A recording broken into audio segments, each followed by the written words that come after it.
Column নির্মাণের মারাত্মক কিছু ভুল। ভবন নির্মাণ একটি অত্যন্ত জটিল এবং গুরুত্বপূর্ণ কাজ। এর প্রতিটি ধাপে সঠিক পরিকল্পনা ও বাস্তবায়ন প্রয়োজন, কারণ একটি ছোট্ট ভুলই ভবিষ্যতে বড় বিপর্যয়ের কারণ হয়ে দাঁড়াতে পারে। বিশেষ করে কলাম ভবনের অন্যতম গুরুত্বপূর্ণ অংশ। এটি একটি ভবনের মেরুদণ্ড। এটি শুধু সম্পূর্ণ কাঠামোর ভার বহন করে না, বরং ভবনকে প্রাকৃতিক দুর্যোগ যেমন ভূমিকম্প এবং ঝড়ের মতো বিপর্যয় থেকেও সুরক্ষিত রাখে।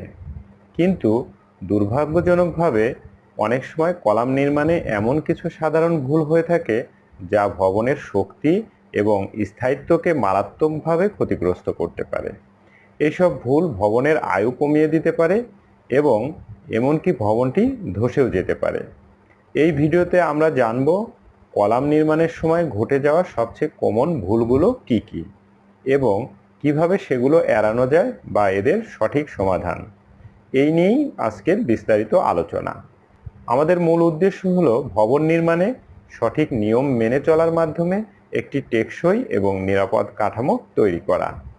আপনি যদি ভবন নির্মাণের সাথে জড়িত থাকেন বা ভবিষ্যতে নিজে একটি বাড়ি তৈরি করার পরিকল্পনা করেন, তবে এই ভিডিওটি আপনার জন্য অত্যন্ত গুরুত্বপূর্ণ। ভিডিওটি না টেনে শেষ পর্যন্ত দেখুন। স্কিপ করলে অনেক বিষয় বাদ করতে পারে। আমি ইঞ্জিনিয়ার আব্দুস সাত্তার আছি আপনাদের সাথে। দেরি না করে চলুন শুরু করি।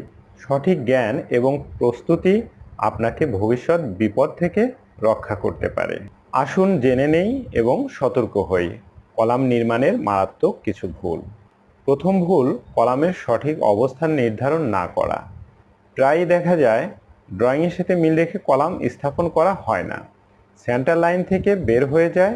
মিস্ত্রিরা রডকে টেনে টুনে এভাবে বাঁকিয়ে সেন্টার পজিশনে ফিরিয়ে আনে, যা কখনোই করা উচিত নয়। এর ফলে কলাম দুর্বল হয় এবং ভবনের ভারসাম্য নষ্ট হয়। তাই স্থপতি বা ইঞ্জিনিয়ারের সাথে পরামর্শ করে সঠিক স্থান নির্ধারণ করতে হবে। রডের সংযোগ বা ল্যাপিং নিয়ে ভুল। দ্বিতীয় ভুলটি হলো টেনশন জোনে রডের ল্যাপিং করা এবং সবগুলো রডের ল্যাপিং একই উচ্চতায় রাখা। এর ফলে রডের শক্তি উল্লেখযোগ্যভাবে কমে যায়। রড দুর্বল হয়ে পড়ে এবং ভূমিকম্প বা অতিরিক্ত চাপ সহ্য করতে পারে না, ফলে কলামে ফাটল ধরে এবং এটি ধসে পড়ারও ঝুঁকি বাড়ায়। এর সঠিক সমাধান হচ্ছে রডের ল্যাপিং সবসময় কম্প্রেশন জোনে করতে হবে। কম্প্রেশন জোন রডের শক্তি ধরে রাখে এবং কলাম লোড সঠিকভাবে সহ্য করতে সক্ষম হয়। ল্যাপিংয়ের সময় রডের দৈর্ঘ্য এবং অবস্থান সঠিকভাবে চেক করতে হবে। সব রডের ল্যাপিং একই উচ্চতায় করা যাবে না। ধাপে ধাপে ল্যাপিং দিতে হবে। এক্ষেত্রে 1 থেকে 2 ফিট ব্যবধানে করতে পারেন। ল্যাপিং করার সময় অবশ্যই ইঞ্জিনিয়ারের পরামর্শ মেনে চলুন এবং প্রয়োজনীয় স্ট্যান্ডার্ড অনুসরণ করুন। স্ট্র্যাপ বাঁকানোর ভুল। স্ট্র্যাপ বা টাই রডের হুক 135 ডিগ্রি কোণে বাঁকাতে হবে। স্ট্র্যাপ সঠিকভাবে বাঁকানো না হলে এটি রড ঠিকমতো ধরে রাখতে পারে না। ভূমিকম্প বা অতিরিক্ত চাপের ফলে স্ট্র্যাপ খুলে যেতে পারে। স্ট্র্যাপ দুর্বল হয়ে গেলে কলামের শক্তি কমে যায় এবং কাঠামোর স্থায়িত্ব হুমকির মুখে পড়ে। তাই প্রতিটি স্ট্র্যাপের হুক 135 ডিগ্রি কোণে বাঁকানো হয়েছে কিনা নিশ্চিত করতে হবে। সঠিকভাবে বাঁকানো স্ট্র্যাপ রডকে শক্তভাবে ধরে রাখতে সাহায্য করে এবং কলামের স্থায়িত্ব বাড়ায়। এক্ষেত্রে পরামর্শ হচ্ছে ইঞ্জিনিয়ারের নির্দেশনা অনুযায়ী বেন্ডিং মেথড ও টুলস ব্যবহার করুন। বাঁকানোর কাজের সময় অভিজ্ঞ শ্রমিক নিয়োগ করুন। রডে রং বা মরিচা নিয়ে অবহেলা। আরেকটি ভুল হলো কলামের রডে রং বা মরিচাকে গুরুত্ব না দেয়া। রডে রং বা মরিচা থাকলে কনক্রিটের সাথে সঠিক বন্ডিং বা বন্ধন তৈরি হয় না। রড ও কনক্রিটের দুর্বল সংযোগের কারণে কলামের শক্তি উল্লেখযোগ্যভাবে কমে যায়। ভবিষ্যতে এই দুর্বলতা ফাটল বা ধসের কারণ হতে পারে। তাই ঢালাইয়ের আগে কলামের প্রতিটি রড ভালোভাবে পরীক্ষা করুন। রডের উপরের রং বা মরিচা সফট ব্রাশ বা স্যান্ডপেপার দিয়ে পরিষ্কার করে নিতে পারেন। রড পরিষ্কার করার পর এটি সম্পূর্ণ শুকিয়ে নিন এবং যাতে কোনো ময়লা বা তেল না থাকে তা নিশ্চিত করুন। এতে কলামের শক্তি অটুট থাকবে। কনক্রিট ক্লিয়ার কভারিং ব্যবহারে ভুল। কনক্রিট ক্লিয়ার কভারিং ছাড়া রড ঢালাই করা আরেকটি বড় ভুল। রড যদি পর্যাপ্ত কনক্রিট কভারের অভাবে বাতাসের সংস্পর্শে আসে তাহলে এটি দ্রুত মরিচা ধরতে পারে। মরিচা পড়া রড কাঠামোর শক্তি ও স্থায়িত্ব কমিয়ে দেয়।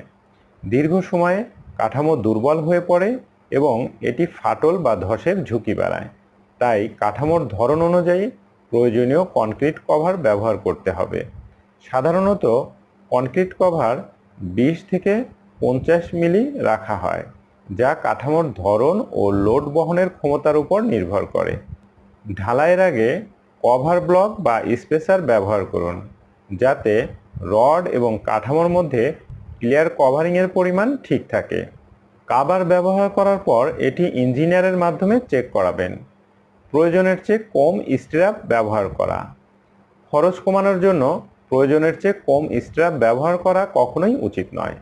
স্ট্র্যাপের অভাবে রডগুলোকে সঠিক অবস্থানে ধরে রাখতে পারে না, যার কারণে কলামের শক্তি কমে যায় এবং কাঠামোর ভার বহন ক্ষমতা হ্রাস পায়। ফলে ভূমিকম্প বা অতিরিক্ত চাপের সময় কলামে সহজেই ফাটল ধরতে পারে। কাঠামোর স্থায়িত্ব দীর্ঘমেয়াদে হুমকির মুখে পড়ে এবং ভবন ধসের ঝুঁকি বাড়ায়। এক্ষেত্রে পরামর্শ হচ্ছে ইঞ্জিনিয়ারের নির্দেশনা অনুযায়ী প্রতিটি কলামের যথাযথ স্ট্র্যাপ ব্যবহার করুন। স্ট্র্যাপের দূরত্ব এবং সংখ্যা, লেন্থ, বেন্ড এবং পজিশন সঠিক হয়েছে কিনা নিশ্চিত করুন। স্ট্র্যাপের কাজ হলো রডগুলোকে একত্রে ধরে রাখা এবং কলামের উপর যখন চাপ আসে তখন ভার্টিক্যাল রডগুলোকে পৃথক হতে না দেয়া। স্ট্র্যাপের দূরত্ব এবং সংখ্যা নির্ধারণ করা হয় কাঠামোর প্রয়োজনীয় লোড বহন ক্ষমতার উপর নির্ভর করে। পর্যাপ্ত স্ট্র্যাপ ভবনকে ভূমিকম্পের সময়ও স্থায়ী ও সুরক্ষিত রাখে। তাই খরচ কমানোর জন্য স্ট্র্যাপ কমানোর প্রলোভন সবসময় এড়িয়ে চলুন। নিম্নমানের উপকরণ বা ম্যাটেরিয়ালস ব্যবহার করা। কলাম ঢালাইয়ে নিম্নমানের উপকরণ যেমন রড, কনক্রিট বা অন্যান্য উপকরণ ব্যবহারে কাঠামো দুর্বল হয়ে পড়ে। কাঠামোর লোড বহনের ক্ষমতা উল্লেখযোগ্যভাবে কমে যায়। ভবিষ্যতে ভবনের আয়ু হ্রাস পায় এবং দ্রুত ফাটল, মরিচা বা অন্যান্য ক্ষতির সম্মুখীন হয়। এছাড়া প্রাকৃতিক দুর্যোগের সময় ভবন ধসের ঝুঁকিও বেড়ে যায়। একটি কথা মনে রাখতে হবে, মানহীন উপকরণ ব্যবহার করলে প্রাথমিক খরচ কমে যেতে পারে, কিন্তু ভবিষ্যতে এর জন্য অনেক বেশি খরচ এবং ঝুঁকি তৈরি হতে পারে। তাই উচ্চ মানসম্পন্ন বা হাই কোয়ালিটি উপকরণ ব্যবহার করুন। ম্যাটেরিয়ালস কেনার আগে এবং ব্যবহারের সময় অভিজ্ঞ ইঞ্জিনিয়ারের পরামর্শ নিন। ঢালাইয়ের গাফিলতির মধ্যে রয়েছে কনক্রিটের সঠিক মিশ্রণ তৈরি না করা।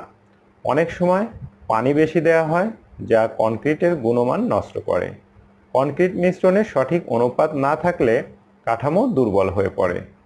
কনক্রিটের মিশ্রণ নির্ধারিত অনুপাত অনুসারে তৈরি করুন এবং প্রকৌশলী বা ইঞ্জিনিয়ারের তত্ত্বাবধানে মিক্সিং করুন।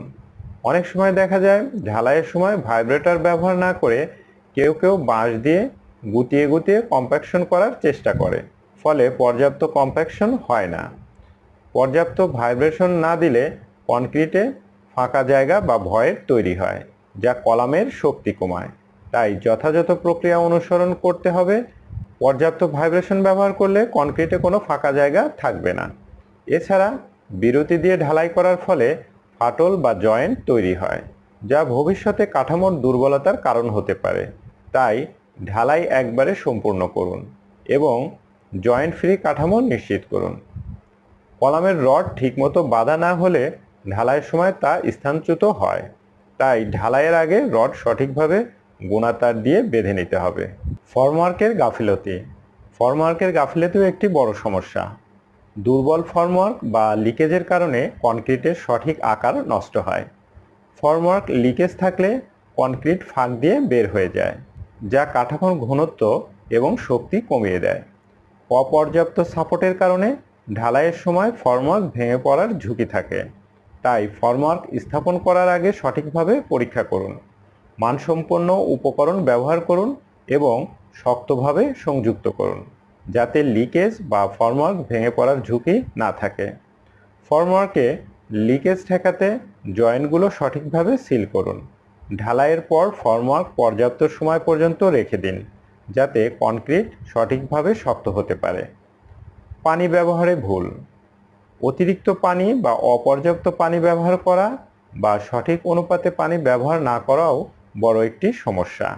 কনক্রিটের মিশ্রণে অতিরিক্ত পানি ব্যবহার করলে কনক্রিটের শক্তি কমে বা এটি দুর্বল হয়ে যায়। কনক্রিটের শক্তি কমে গেলে কলাম ফাটল ধরার ঝুঁকি বাড়ে।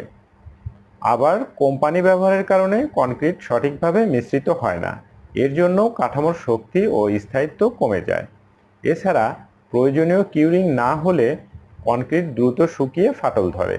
তাই কনক্রিটের মিশ্রণে পানি, সিমেন্ট এবং অন্যান্য উপাদানের অনুপাত বা ওয়াটার সিমেন্ট রেশিও সঠিকভাবে অনুসরণ করতে হবে। পাশাপাশি নির্দিষ্ট সময় ধরে কিউরিং নিশ্চিত করতে হবে।